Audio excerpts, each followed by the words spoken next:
Jeg ved ikke rigtig, hvad det kommer til at blive. Og nu har vi også ventet et godt stykke tid på det, så jeg håber i hvert fald, det kommer til at være noget, man kan bruge. Ja, jeg forventer en flot ny bygning og en udvidet skole, hvor der er plads til mange flere.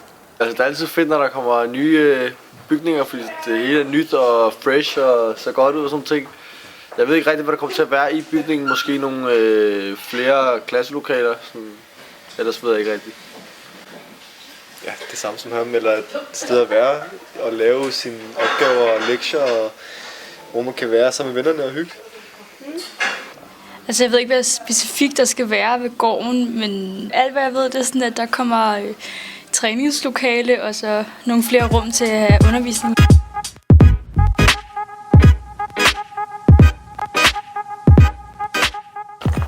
Det synes vi er rigtig godt. Det bliver rigtig godt, at der kommer til at være plads til så mange herovre, og vi får flere lokaler herovre. Og vi kommer væk fra HF. Og det bliver rigtig fedt, så vi ikke skal vandre så langt. Så det er fedt, at der kommer mediefag for mig og for os, fordi så behøver vi ikke over på HF hver gang. Og det samme gælder træningslokaler, der har vi også brugt til HF's. Ej, det er super lækkert, at der kommer så mange ting.